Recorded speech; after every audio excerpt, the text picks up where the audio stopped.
today I wanted to share with you a question that always comes up, and that is, how do I get in front of people? How do I go about getting business? What do I actually do to do those things? Well, I did a video before. One of my other videos was how it was the top 5 things that you want to do first, okay? And in those top 5 things that you want to do first, number 1 was have a plan, have a general strategy of what you're going to do. 2 was going to be get a calendar, time block. 3 is get some help. 4 is know the market that you're going into, so you know the numbers and the area. And then 5 is what are you going to say? Assuming you've done those things, those would be the things that you do first, obviously. Okay, so now let's say that you've done those things and you've got your time blocking all laid out and you're ready to go. What do you do? How do you actually go out and get in front of people? First, you want to decide, okay, am I going to focus on buyers or am I going to focus on sellers? Now, I'm a listing agent. I love sellers. I prefer listings for numerous reasons that I talk about all the time. But let's say you wanted to go after buyers. Okay, so what I'm going to do the sellers in another video and how you get listings with sellers. For now, I want to talk about how you would maybe target buyers. And really, there's 2 ways to target buyers. You know, there's really 2 ways to get buyers. One would be they just fall on your plate. You know, you just get referrals sent to you for commercial and investment properties, and you kind of know, how to do that. You just walk around and go about your daily business, and those things are just going to happen in our world. So that's pretty easy. The second thing is that if you actually wanted to go after them and target them, so there's several different ways to do that. First of all, the number 1 way to get business always, I believe, is by talking to people you know. Sure, we can go after the cold people that are out there, and I'll talk about that, but why do that first when you haven't spoken with the people that are right in front of you? So an easy thing to do would just be to use this script. Hey, I just partnered up with a 35-year veteran in commercial investment real estate, and we've added commercial investment real estate to our portfolio of services. Who do you know that's thinking about buying or selling commercial investment property in the next 12 months? I mean, a real easy script that you can use, and just start calling the people you know and say use that script. It works. I mean, I can tell you that 100% of the people that do that get business from it. 100%. Okay, now not 100% do it, because that's just the way it is. I'll make suggestions and people don't always do it. But I can tell you 100% of the people that I've talked to afterwards to follow up have gotten business. So it really works well. And we all should be talking with people we know about investment property. Now remember, when you're using that approach, it's not just commercial business.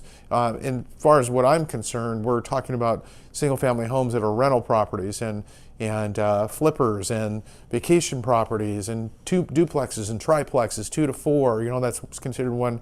That's considered residential, but it's also investment property. And that's one of the things that I suggest that you tap into, is talk to the people you know and ask them if they've using that script. Let's keep in mind, and we're also talking about investment property at the same time. So that is probably the number 1 way to get business and the number 1 way to get buyers, and the best way to go about it, because it's warm, it's people you know.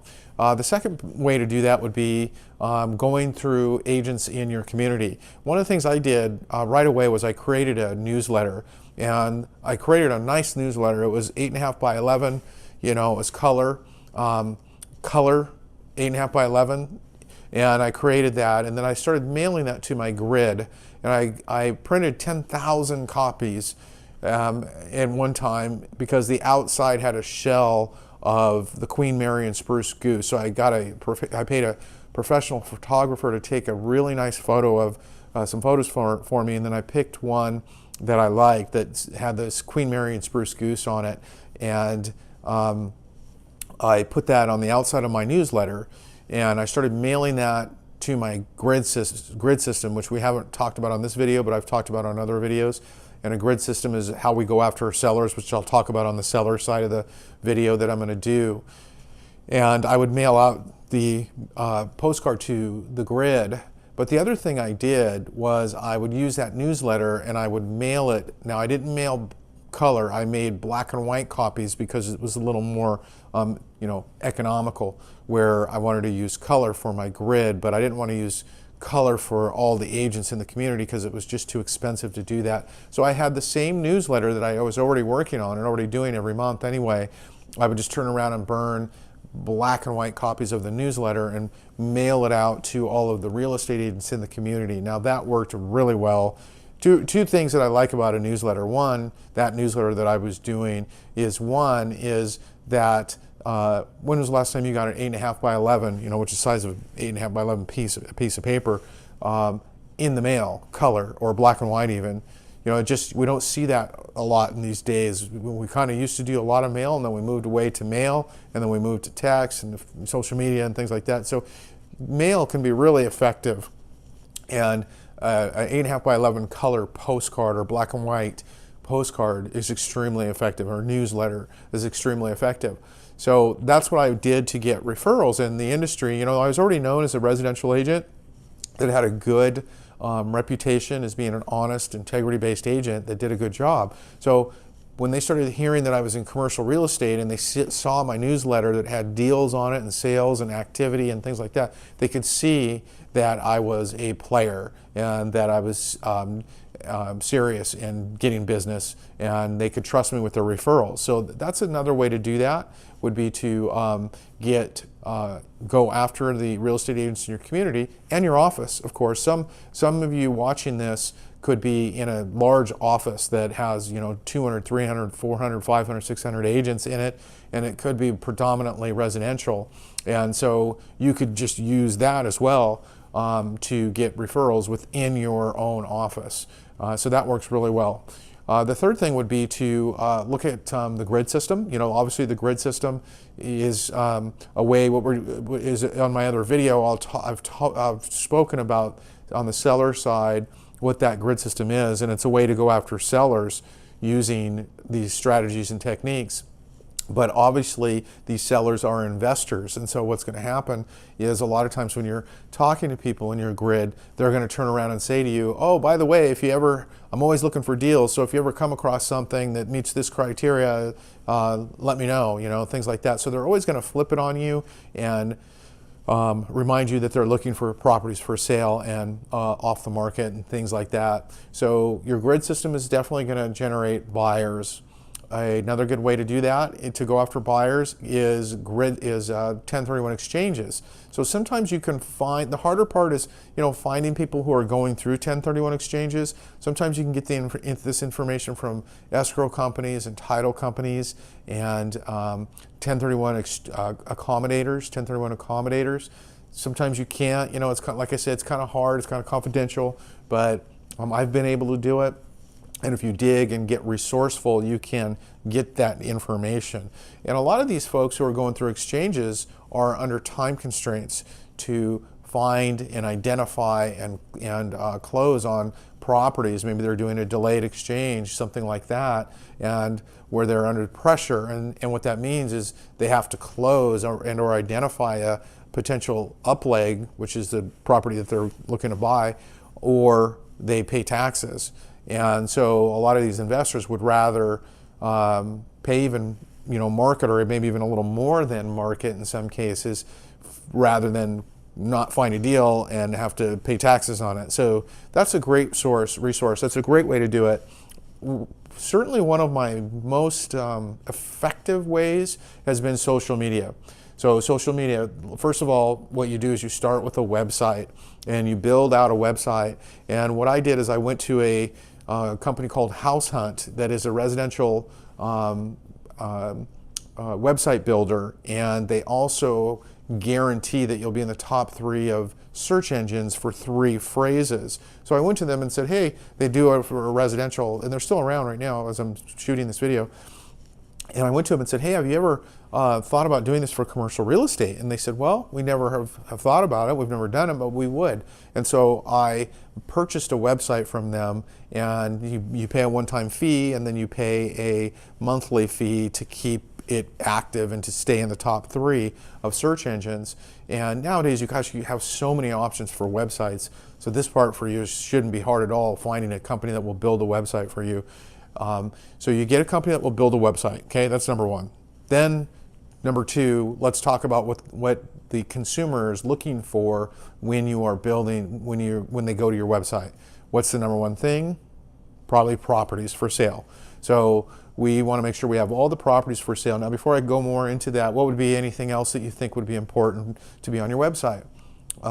Maybe statistics. In this case, we're talking commercial real estate, so we're talking about cap rates and return on investments and comps and things like that, trends that these investors want to know in the area that in the area that you're focusing on, and then also the product type that you're focusing on. So we're also talking about being specific to a certain product type now at this point, in my opinion. Some of you watching this can be in markets that are rural, and if you're in a rural marketplace, a lot of times you kind of have to focus on multiple product types or just everything in general and be a generalist. But in a lot of markets, if you are in a densely populated market, you don't need to do that, and you shouldn't, in my opinion. You should focus and zero in on maybe one product type, maybe two, because there's so much involved in doing these deals.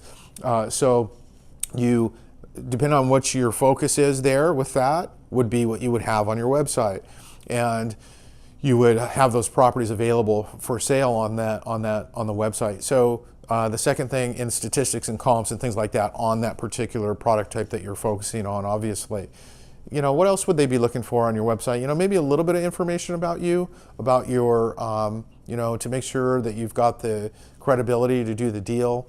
All of us should have reviews, great reviews with Yelp and all the other methods of having reviews out there, Google and Facebook and all these other things. You definitely want to spend some energy and time on making sure you've got some good, solid reviews. It's really important.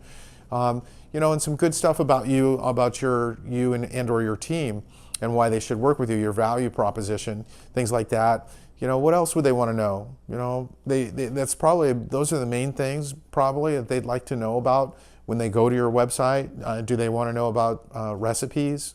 Probably not. It's probably more residential. So keep that in mind, that just keep your website applicable to what the consumer is going to want to know when they go there. So let's say that you put properties. How do we get properties now in commercial real estate on our website? So when I go to your website, I can search for properties for sale, make it a one-stop shop for me. It's a little harder in commercial real estate to do this. We would have an IDX. The challenge with IDX in a lot of these markets is that it doesn't tie into the commercial. A lot of the MLSs don't have a lot of commercial activity flowing through them in most of these markets. But they do have some. So they do have investment property, which again could be single-family homes or two units, 3 units, 4 units. So you want to have an IDX, connected to your website so that people can go there and search for properties for sale. That would be one way to do that. Another thing that I was able to do a while ago, but I'm not able to do this as I stand here anymore because of all the changes in the industry, and that was I had a widget. So I was able to get a widget from LoopNet, and I'm going to throw out some terms here, some tools that we use in the industry. So as you're watching this and you don't know what LoopNet is, and CoStar and AIR and Crexi and some of these terms I'm going to use right now, you've got to watch one of my other videos, go to my class, things like that, so you can understand some of these things that I'm referring to right now. But these are tools that we use in the commercial industry that I've spoken about before on other videos or in my classes and training events that I'm not going to cover right now. So you would get a widget if you can from LoopNet, CoStar, AIR, Crexi. Those would be the big four that you can, at the time I'm shooting this anyway, that you can pull data from. Some areas and cities and states I realize have like a commercial MLS, or their MLS is actually pretty active for commercial real estate. That's awesome because you can use the IDX in those areas. So it's hard for me to do these videos when I'm just talking general, not specific to any one city or state, but keep those things in mind. Now, you may or may not be able to get widgets from those sources that I'm saying, but ideally, if you can make it so that I can go to your website and I can search properties for sale, commercial specifically, properties for sale off of your website, and then I don't have to go subscribe to these other resources that are out there, obviously that's killer. Okay, that's awesome if you can figure that out. I was able to do it, like I say, with widgets and things like that, but standing here right now, it's a little more difficult to do that. Okay, so that's one way to do that. People want properties. The other way to have properties on your website would be to load them manually, which is also something else that I do. So what I'll do is I'll go into an area. Okay, so let me just give you an example. My market is Long Beach, California, which is why I had a picture of the Queen Mary and spruce goose on my newsletter on the cover. So I'm going to go into, and Long Beach means LA to Orange County to Riverside. You know, these are the areas around here that I would be able to work in effectively and be willing to go to, because it makes a lot of sense with the commissions that are and the size of these transactions.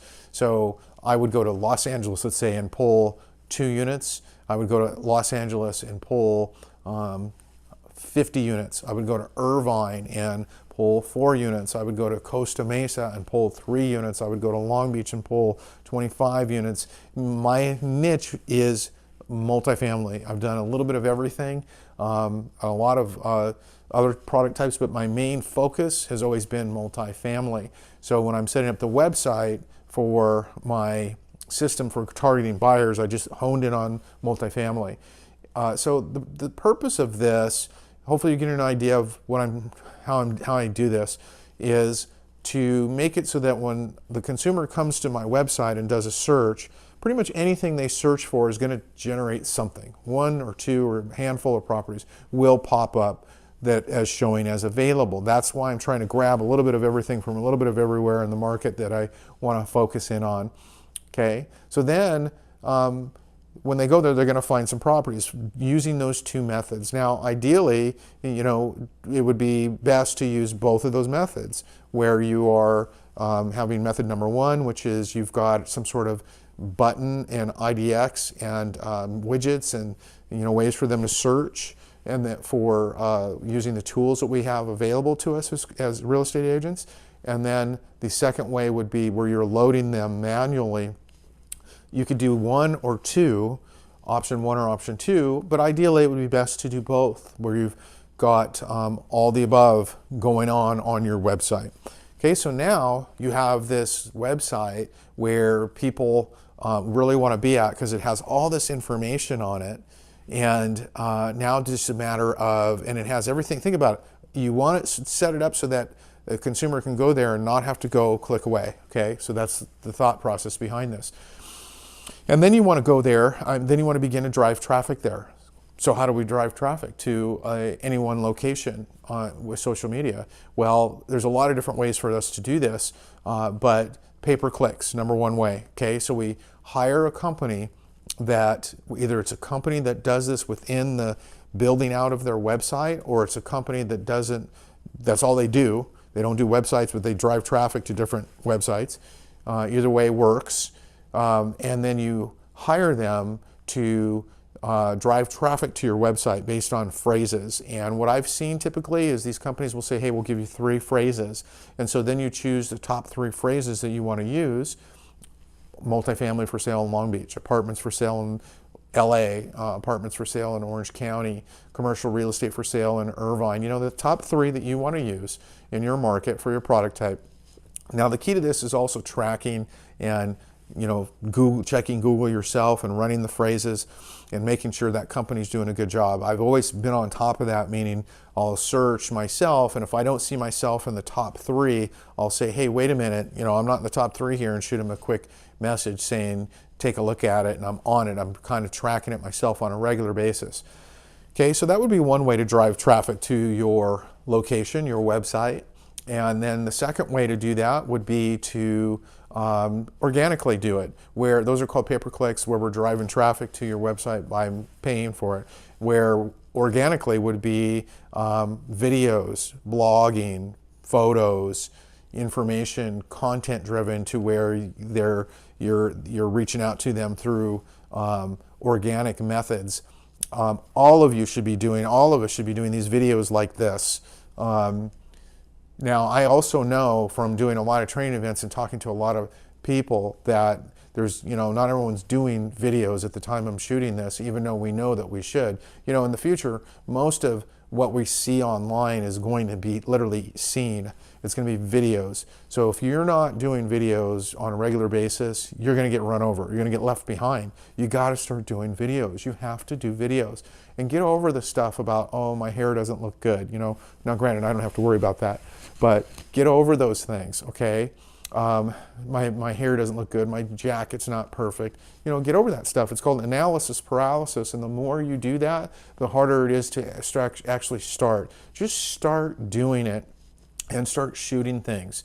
Okay, you could do, in residential real estate, it's super easy. You could just do an open house. Hey, it's Michael, and I'm here at the 123 Main Street, and I'll be here from, 1 to 4 today, and we've got some cookies, come on by. And that's so easy. You could do a tour of the house. I mean, that's super easy. In commercial real estate, same thing. You just do it when you're doing a walkthrough. You could shoot it when you are driving by, when you're pulling comps. I mean, there's all kinds of ways for you to do videos. Just do it.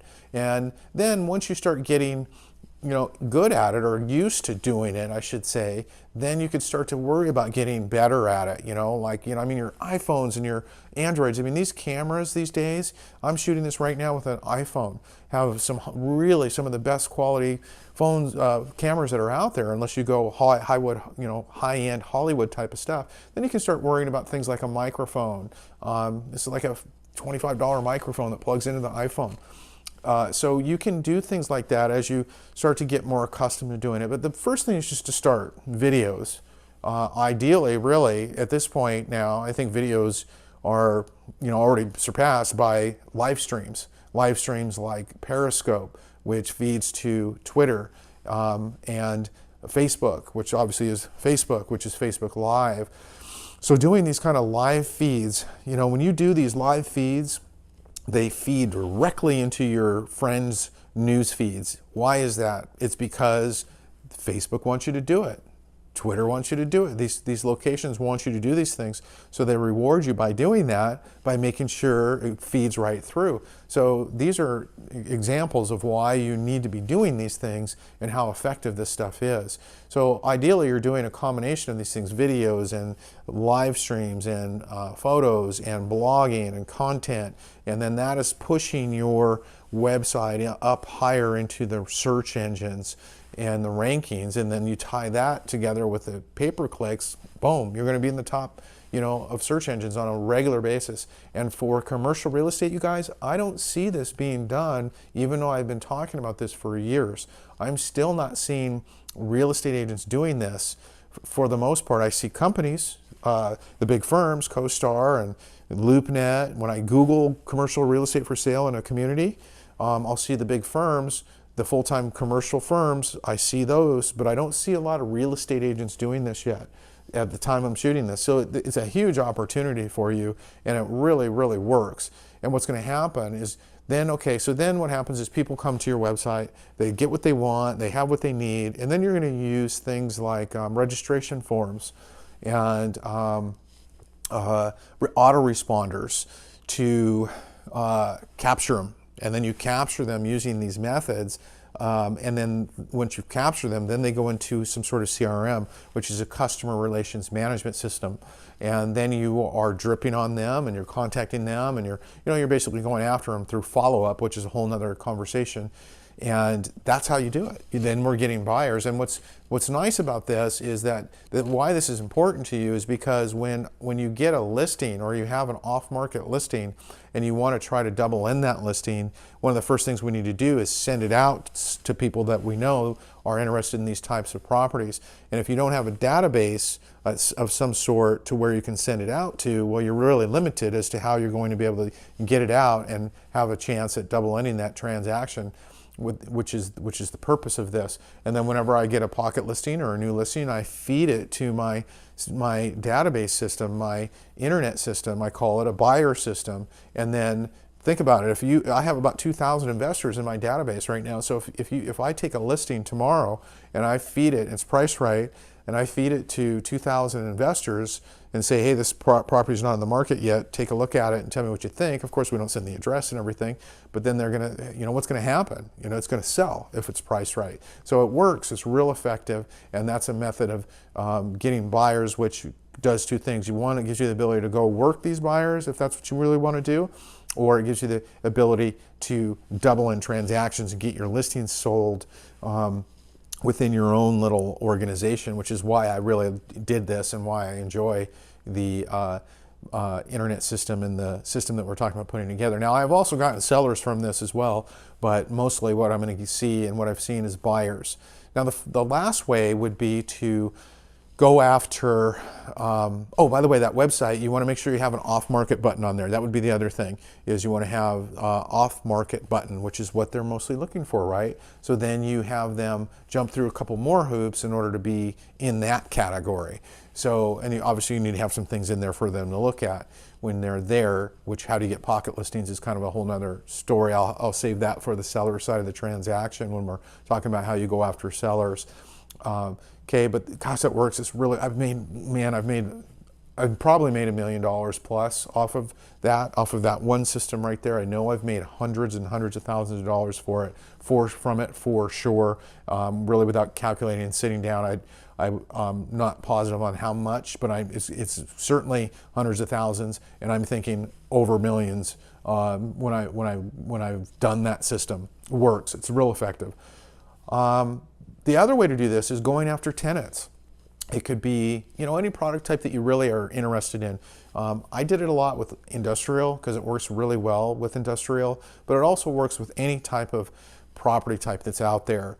These tenants are sitting in there leasing space, and a lot of times, especially if you get really good at SBA loans, Small Business Administration loans, things like that, where they can buy it and be an owner user with 15-20% down and get a good commercial loan at a fixed rate. Get really good at understanding the programs that are available to people like that, like these doctor programs that are out there is another way to another tool or another way to go after tenants.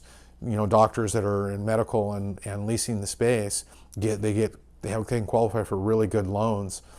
So they have a lot of these programs out there. So understand some of these programs that are out there, and then you can just go knock doors or cold call them, whichever you want to do. I like to knock doors, just get out and go see them and talk to them about owning instead of leasing. And I'll show, I'll give them lease versus own reports, lease versus own analyses, showing them, yeah, you're leasing right now, but if you were to buy and you have the tax advantages considered, here's what your bottom line would be, which a lot of people don't know that. They just look at the payments and say, okay, well, what's my payment with leasing and what's my payment with ownership? As you probably may know, there's lots of benefits from owning real estate, and the lease versus own analyses will show them those benefits. That's really important because they may not know those benefits, and even if they do know, it's important that they look at them and see them. And a lot of times, they can buy a property with, like I say, a low down payment, and their payment's going to be less or about the same after those benefits as if they were leasing space, which means it's a no-brainer to buy instead of lease. Okay, so those are some ways to do that, to go after these buyers that are out there and get them into your pipeline so you can make some more money. Now, I'm also going to talk about sellers, but I'm going to save that for another video on how you go after sellers and get sellers coming into your pipeline. I know I covered a lot. I hope it was valuable and informative for you and helped you out. I want to be a resource here for you. If you need more help or you have questions, reach out to me and we'll get back with you. You can go to our website. We have lots of videos. We have lots of content. We have lots of podcasts. We have lots of things that are out there right now. So just reach out to our website and go to our website, and you can watch some of our other videos and podcasts and things like that we have going, okay? So, hey, thanks for watching, you guys. I appreciate it very much. Hope this, as I said, was helpful for you today, and go get your unfair share. Make it a great day.